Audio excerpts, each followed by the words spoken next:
Hello and welcome to another edition of Paranormal Activity and Mysterious Stories. Got a lot to show you this time, so let me give you a quick preview of what's going on.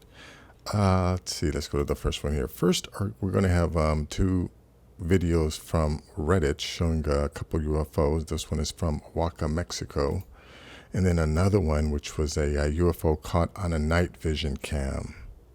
You know, this one initially I thought it was a meteor until I saw the way it moved.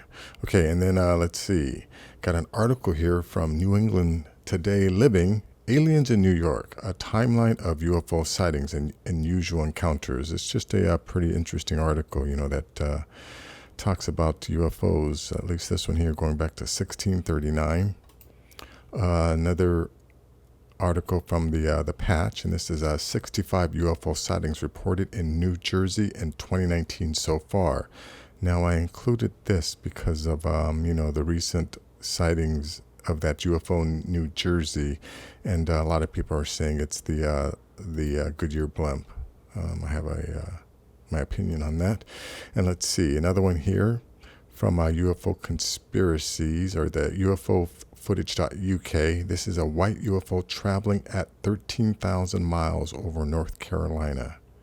Now, yeah, here's a photo of the path that it takes, but here's a video. We'll take a look at that. Another article here, 10 reasons why UFOs are no longer a conspiracy theory. Yeah, you know, it's pretty obvious now that UFOs are in the mainstream. It's definitely not ridiculed anymore.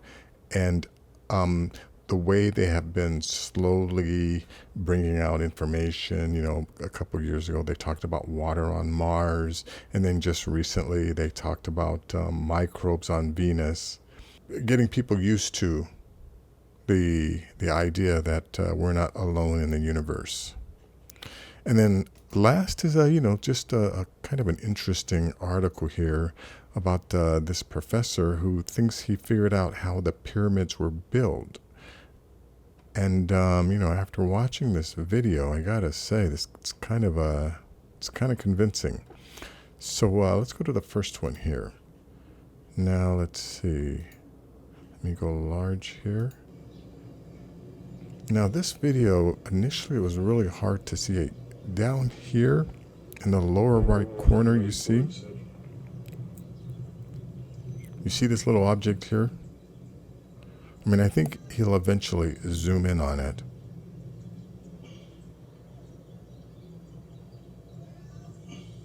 There he goes.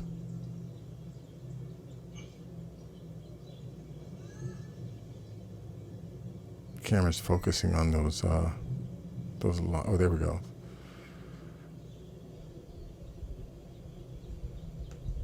Yeah, it's definitely, a little too far to see any real detail.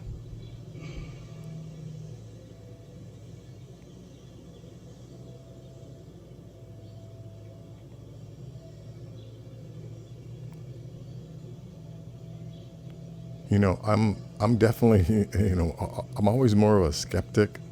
So,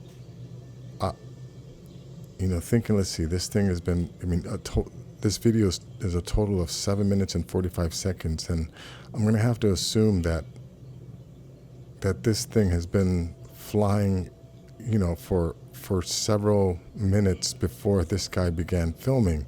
So even if this was a drone, I don't know what the time limitations on the battery life of a drone would be.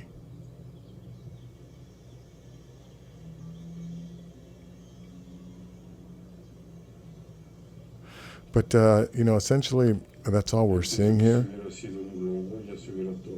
Like I said, this is in Oaxaca, Mexico. This thing just comes down, goes back up the hill. Let me fast forward it real quick. Yeah, here we go. It's going back up.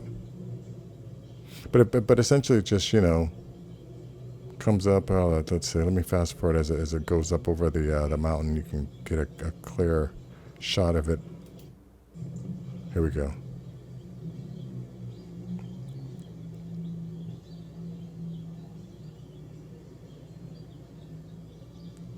But, you know, if you want to watch the whole video, I'll leave a link in the description, of course, like I always do.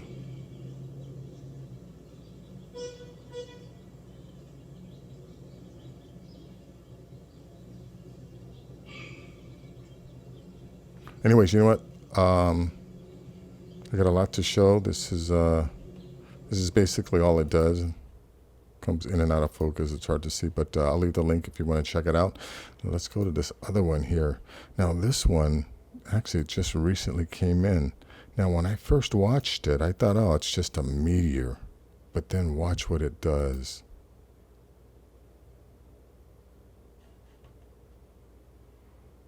Okay, here it is. You see this thing there?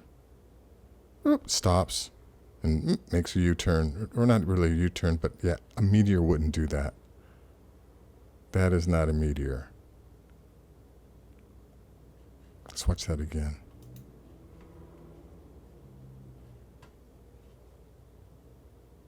Here it comes.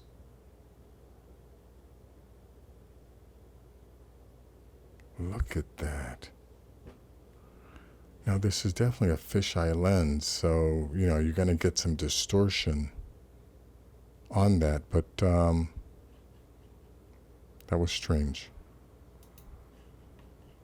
Okay, let's go to this next article here. Yeah, this is New England Living. Aliens in New England, a timeline of UFO sightings and unusual encounters. Is New England a favorite stop for extraterrestrial visitors? Check out our timeline of reported UFO sightings and alien encounters and decide for yourself. Even before the first European settlers arrived on these shores in the 1600s, New England was hosting visitors from around the world. Yet some believe New England had also welcomed guests from much, much further away. The first documented UFO sightings in America occurred here, as did the first widely publicized claim of alien abduction. Want to learn more about New England UFO sightings and alien encounters? Here are a few highlights from New England's very own X-Files. Now, you see, back to the 1600s, that, you know, they're saying, oh, you know, they're visiting. No. They are not visiting. These are our neighbors. We share the planet with several highly advanced beings. The first documented UFO sighting in America dates back to 1639, when Massachusetts Bay Colony co-founder and Governor John Winthrop recorded a secondhand observation of unidentified objects in the sky over Boston. In his diary entry of March 1st that year, Winthrop wrote that a sober, discreet man named James Everall was rowing a boat up the muddy river at night when he saw a great light in the sky. Winthrop reports that when it stood still, it flamed up and was about 3 yards square. When it ran, it was contracted into the figure of a swine. It ran as swift as an arrow towards Charlton, and so up and down about 2 or 3 hours. By the time the lights moved away, Everall and his boatsmates had been delivered 1 mile upstream, although they had no memory of how. This is an abduction sighting or abduction case in 1639.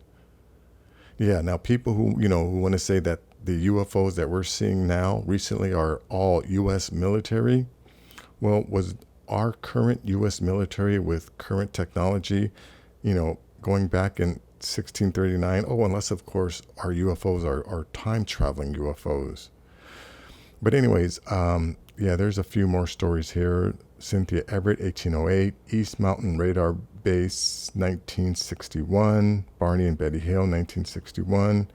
Here's a couple images. Details from 2 of the 7 flying saucers, photos snapped by Harold Trudell near his home in Rhode Island in 1967. Okay, so yeah, 1967. Did people have Photoshop back then?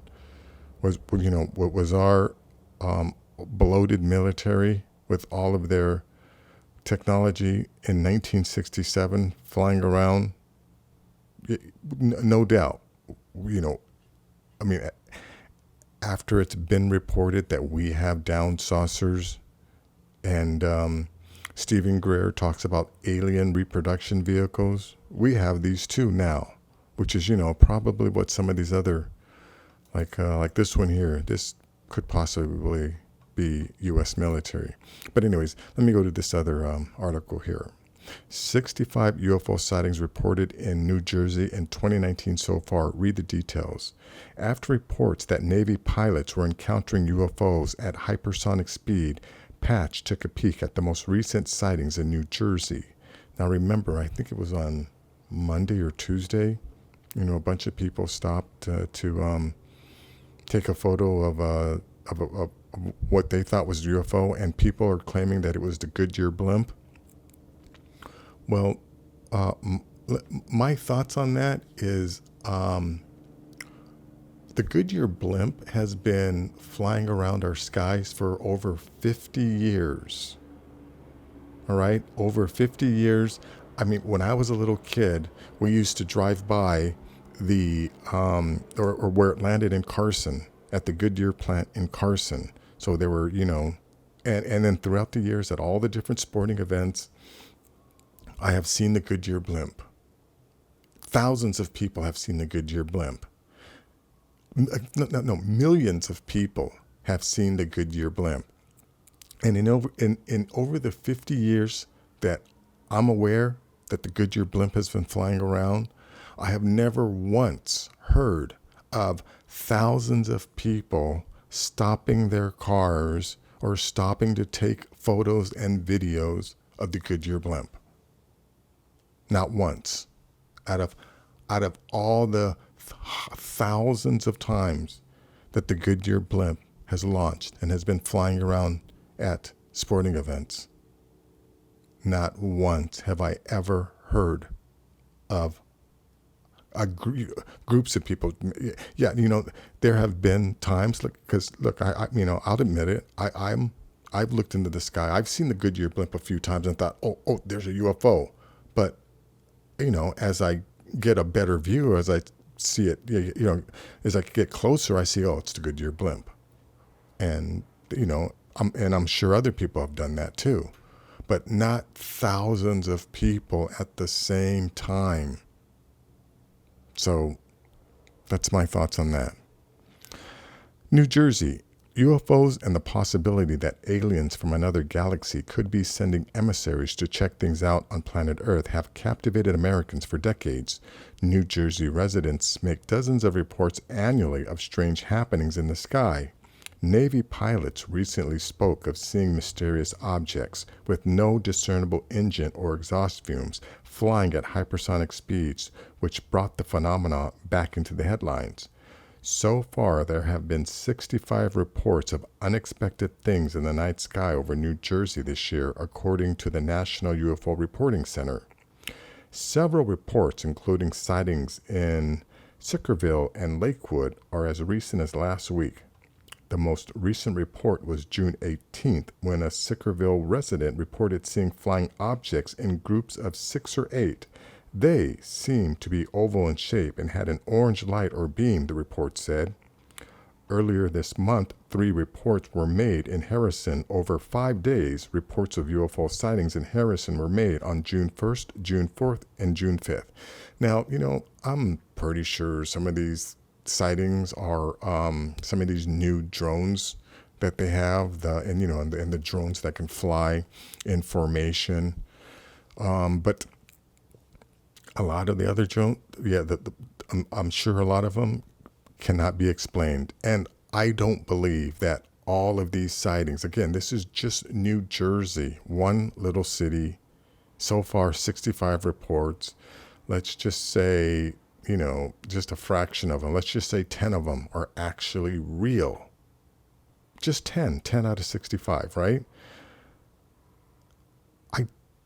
I find it hard to believe that aliens from another galaxy or another planet or another dimension are sending their ships, especially their little tiny ships, 45 feet long, to travel light years from one galaxy to another. No, I think it's more believable that in the 95% of the oceans that we don't know what's going on, it's possible that several highly advanced civilizations exist and have existed for much longer than we've been around. I mean, we're most likely the descendants of the survivors of of the last cataclysm, and all of all of these uh,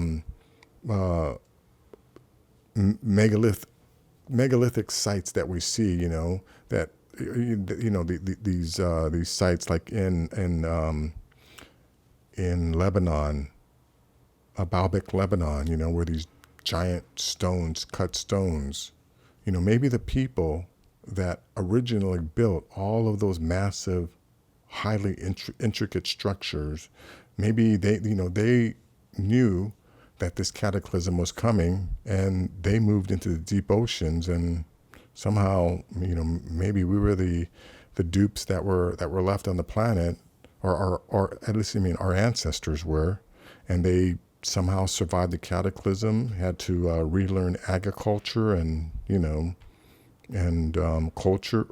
agriculture, learn how to farm, to start developing their own cultures again, and then the hunter gatherers that still exist today, they probably would be the most likely to survive any cataclysm, because they know how to survive in the wild. But anyways, let me get to this next video. So now here, this video here, UFO footage, white UFO traveling at 13,000 miles over North Carolina. Now, I definitely believe that these things most likely are traveling around all the time, but they're traveling so fast that we can't see it. But, because now the average person can get these 4K cameras that can shoot at super slow or super high speed, we have the ability to capture these things now. This amazing UFO incident was caught on camera by a former U.S. Air Force pilot, retired, and so he's a trained observer and a trained Air Force tactical planner. He's a person whereby if he's telling us that this is not a man-made aircraft, then we must listen to him. I don't think that's necessarily true, but I'm going to believe him. Why must we believe him? Because it's his career. He had split seconds to make and create plus execute a flawless plan in a split second. His credibility is the fact that he's still here, and well, he's still here. I'll definitely give him that much. Let me just get to this video here. 10 times slow motion. Now remember it's going to come zipping right through here.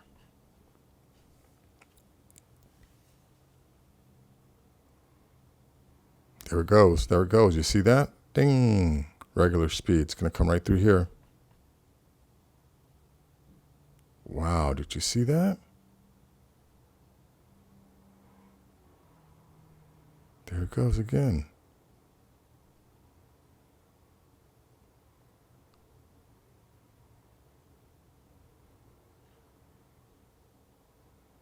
Zing. Well, I don't want to play this whole video because I don't want to get a copyright violation. So I'll leave a link to this page.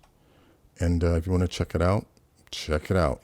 Okay, now 10 reasons why UFOs are no longer a conspiracy theory. I'm telling you, man, they're getting ready to... Well, you know what? They're not getting ready to announce. They have been announcing it. It's articles like this. Everyone is writing about it now. People aren't or people in media are no longer ridiculing it because they've all obviously been given the okay to talk about this. But 10 reasons why UFOs are no longer a conspiracy theory. The truth is out there, and UFOs are no longer a conspiracy. All of a sudden, and starting back a few years, the UFO phenomenon is all of a sudden worthy of scientific study. What changed? The idea that alien life exists elsewhere in the universe, even our own solar system, is more powerful than ever. The recent discovery of phosphine in the Venusian atmosphere has forced us to rethink our understanding of not only the universe, but our cosmic neighborhood as well. Scientists recently published a study in which they argue that the existence of the gas on Venus is likely a telltale sign of alien life inhabiting the atmosphere of our neighboring planet. This life, although microbial in nature, forces us to rethink our standpoint in the universe and ask, if there is microbial life on Venus, could a higher form of life exist elsewhere in the solar system or outside it? Yeah, and since we've only explored less than 5% of our oceans, it's also possible that, a civilization, an advanced civilization that pilots the crafts that we've been seeing for thousands of years also exist on this planet.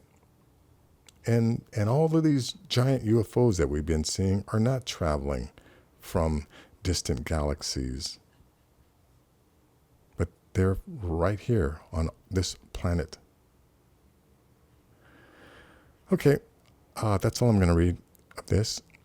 I'll leave a link to the article if you want to believe it, because I believe, stuff like this isn't necessarily giving us the full truth.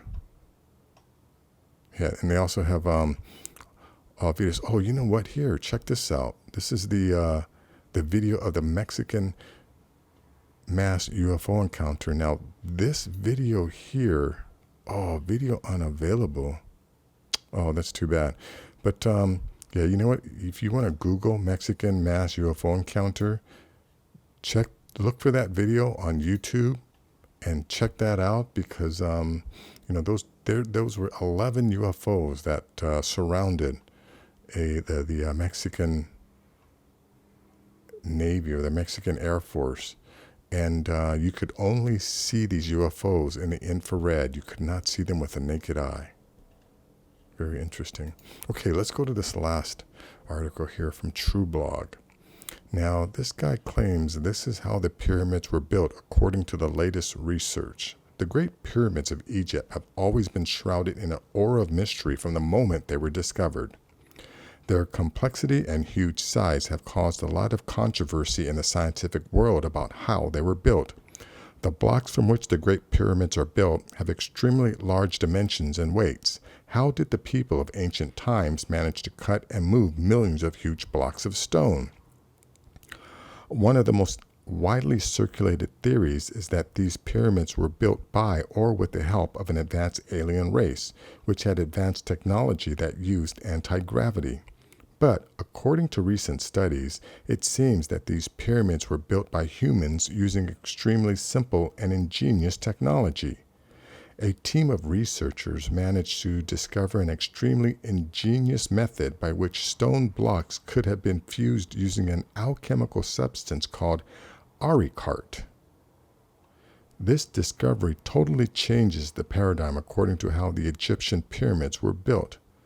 According to this research, the ancient Egyptians used a very ingenious formula to prepare concrete limestones with which the builders managed to model stone blocks right at the construction site. This means that the huge blocks of limestone were not cut from quarries and moved through the desert. That's hard to, this is definitely believable, but the quarries where these rocks were cut do exist. So how do they account for that?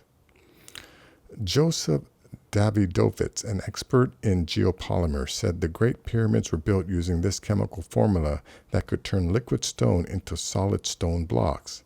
There are also skeptics who do not agree with this method discovered by Joseph Davidovitz, but if you watch your next video, you will be surprised. Watch the following video.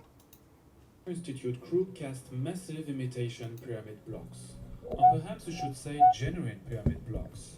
We used the same kind of earthen ingredients available to the ancient Egyptians 4,500 years ago. These massive blocks have the same chemical makeup and appearance as blocks of the Great Pyramid. You know what? I'm not going to make you watch the whole thing. Let me just... The limestone we used consists of fossil shells called nummulites, like those in the Giza bedrock.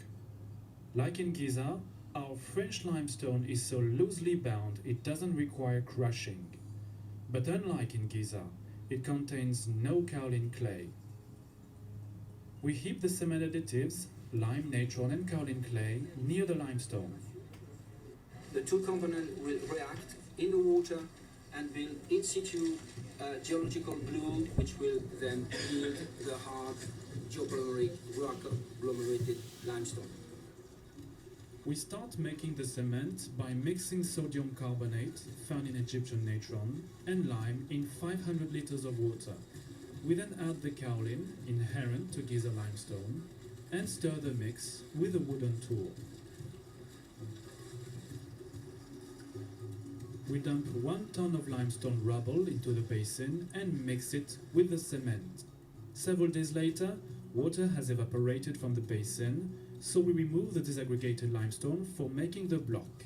Inspecting the mixture, 95% limestone aggregates and only 5% rock-making binder. Between 12 and 17% of water give it the consistency of wet sand. One squeezes the mixture with his hand and it keeps its shape. This batch will quickly gain strength.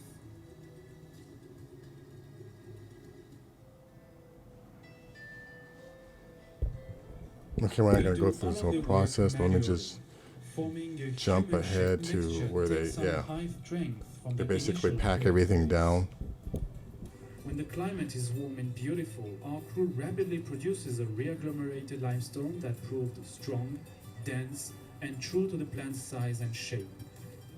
The mold consists of small wooden boards, which can be reused many times for making other blocks. In this ideal weather, the whole process runs smoothly and is very simple. We remove the mold 4 hours later. The synthetic limestone looks like a natural stone. We observe no trace of wood grain.